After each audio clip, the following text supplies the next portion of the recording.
guys, thanks for stopping by. If you're new to my channel, I'm Coach LeBlanc, expat in China, running business, doing stuff, just giving you a bit of a insight into what's really like in China. There's a lot of stuff goes on here. Most of it's good. Today we're talking about having a baby in China.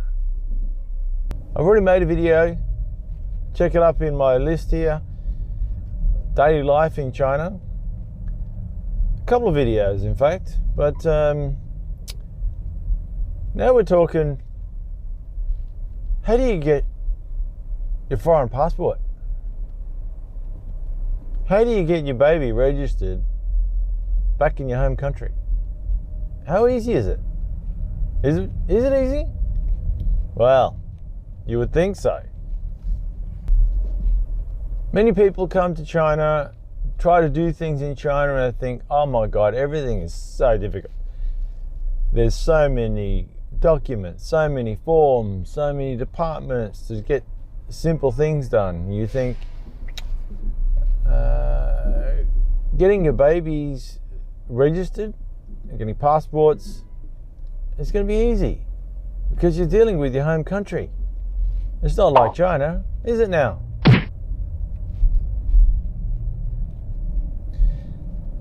I'm going to tell you, it might surprise you, but I had more trouble with the Australian Embassy and the Australian government recognising who I am and that I've got a legitimate child in my hands and I just want to get a passport.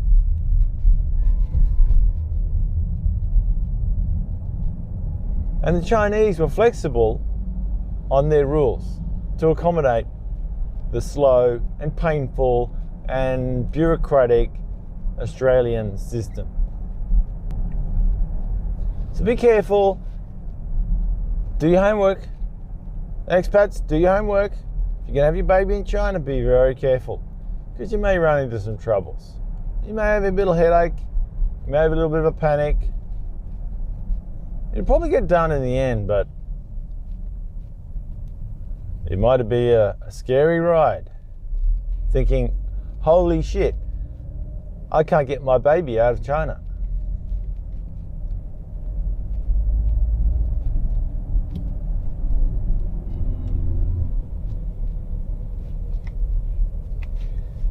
Now for us, it's probably all about timing. Timing wasn't right.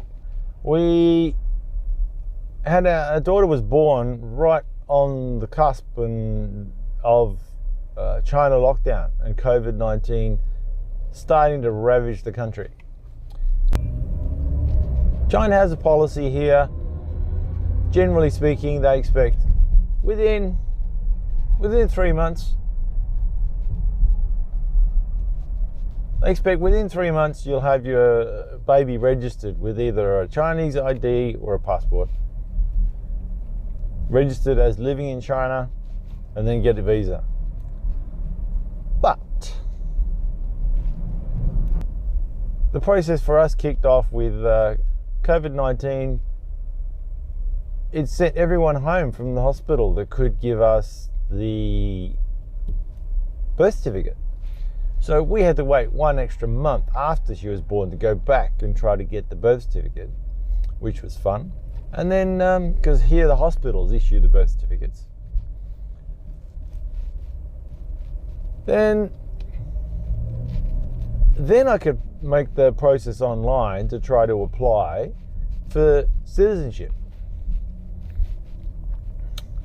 Upload all these documents to the Australian website for citizenship, which is part of the embassy. It's all in the same embassy, but this is actually approved and completed not in China, but in Australia. Can you believe it? There's no authority given to Australian embassy to do much at all. So after we've uploaded all these documents, trying to get citizenship, I uploaded everything and more.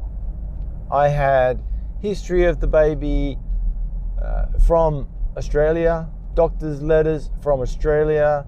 Prior to us going to China, I had ultrasound copies. I had everything you can imagine to prove the baby was ours. It was from Australia. She was pregnant when we came here, and then we were just going to have it in China. Because unfortunately, I have to be here for work. So we had to give it a shot. The Australian website's really crazy. You load up all the stuff and it just tells you it's in process. Nothing comes back in email, nothing to tell you what's going on, no updates, nothing, zero. So what do? 2 months, 3 months goes by, nothing. I end up sending all kinds of requests to websites, trying to call somebody. They won't talk to me. Then I find part of this process is being done in Guangzhou office in China. But the Australian government sent everyone home. This is during the crisis when the Australian government has been requested to help get people out of China to escape the COVID virus in China, and half the embassy staff had gone. There was no way I could call anybody. I called every department possible for support to get an urgent passport in case I needed it. I wanted to get out the country quickly, and nothing. I'm not even allowed to talk directly to anyone in the passport offices. Special rule. God knows why they have this special rule. But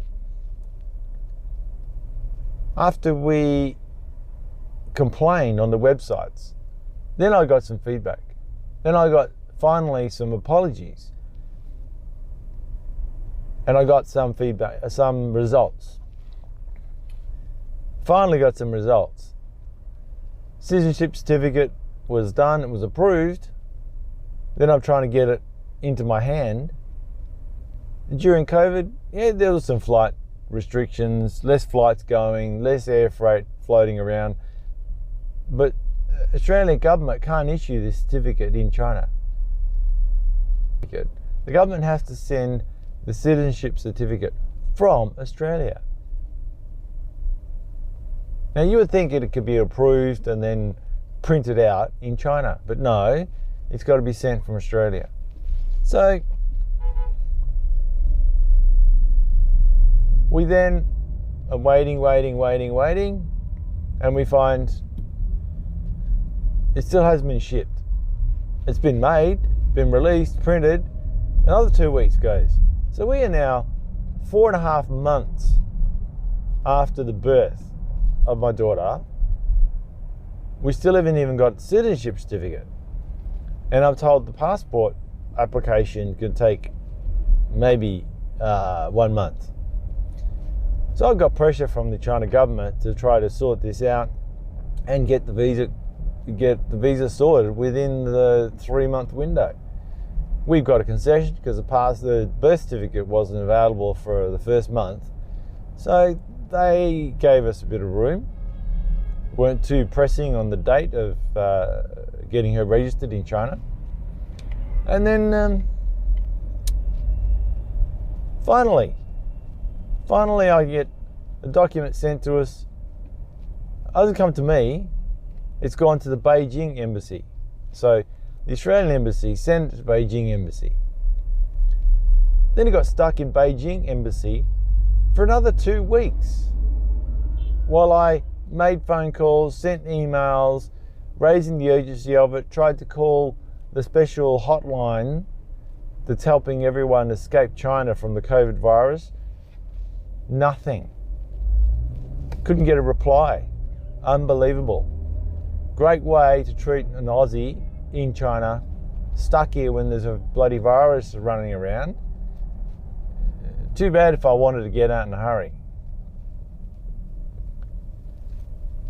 Then, you won't believe it. Finally got the citizenship certificate. I have to go in person during a lockdown period in China. I have to go in person to Beijing to have an interview, to sit there and hand over documents. Now, the interview doesn't require my daughter to go there, so I don't even know why I have to have this special face-to-face interview. But anyway, we have to do it, even though they've approved the citizenship certificate. Okay, I try to make an appointment with Beijing. I got to travel up there during a period where the virus is around in China. Exciting. Virus had actually calmed down by then, because we're now almost 6 months since her birth. Yep, 6 months. Still haven't got it registered in China. 6 months later. Because good old Aussie embassy dicking around. Next. Well, I'm trying to make the time to visit the embassy and go to Beijing. Beijing had a little bit of an outbreak of the virus. When there'd been no virus across China for a long time, everything was contained. So I had to delay the trip to Beijing another couple of weeks. Then finally, okay, I'm going to Beijing. I take all this documentation, and there's one little clincher. I talked to them before I went there. I called them. They gave me a list of the documents I needed. Then I get there and file the application, and they said, your wife also has to fill out the same document. We need her to apply with you. When I called, they said only one parent needs to go, and that one parent needs to make the application. One of you, because you're both Australian, doesn't matter. No. When I get there, I get told no. Both of us have to make an application. And you'll love this one. We are during Covid-19 virus lockdown. We're expats. We're in China. We don't actually know any other Australians who can countersign the photo to verify Jessica's photo. But the rules say you must have someone who knows the person, someone who knows Jessica since she was born, but they can't be family. Can't be family. Somebody that knows her who also is Australian, has Australian passport, or happens to be one of the Australian recognised certified people. And that's got nothing to do with, go to a policeman in China, not like in Australia. There's this big long list of people that they're very hard to find. Now, the citizenship certificate said the same thing. And it said we could use an accountant. So the citizenship was approved with using a registered accountant, a government registered accountant in China, gave all their certificates, all their IDs and everything.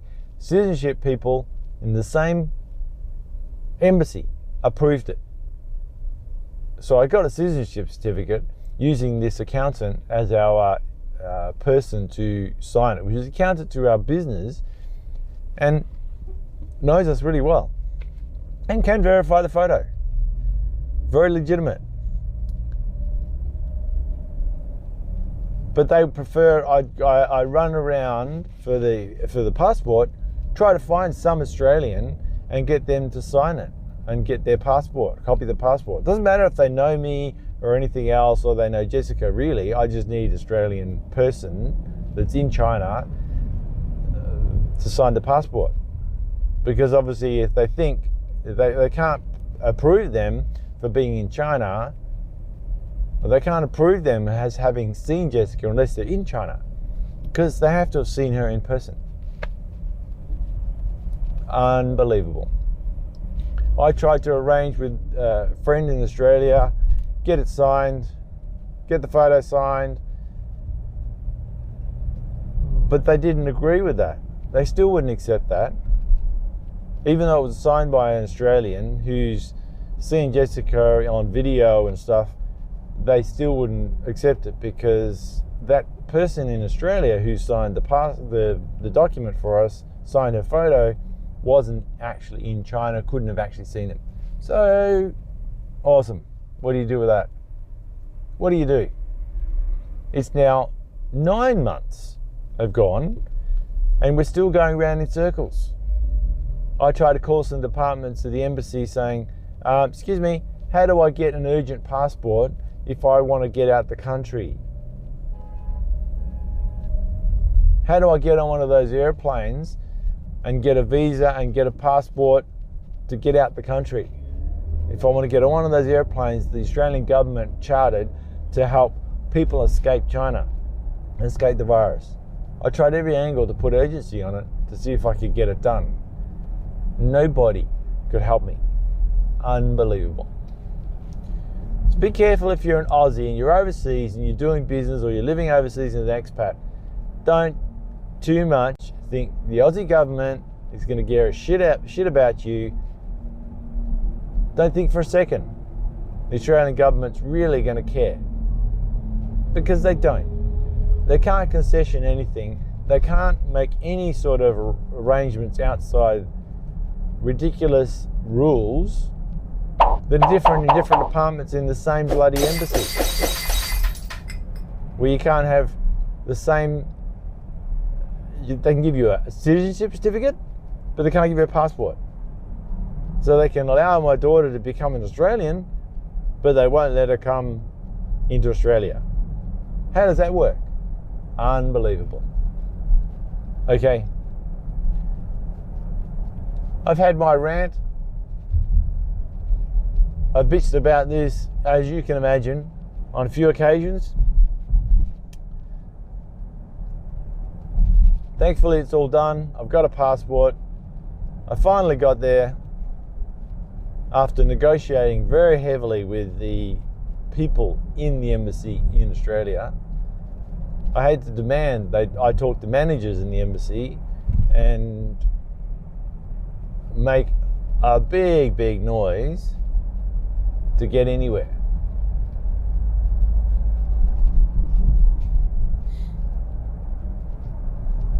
In the end, they finally accepted the same accountant's verification of the signatures of Jessica's passport, or a photo of Jessica's photo. This is all about, is that photo of Jessica really Jessica? Really? My God. All right.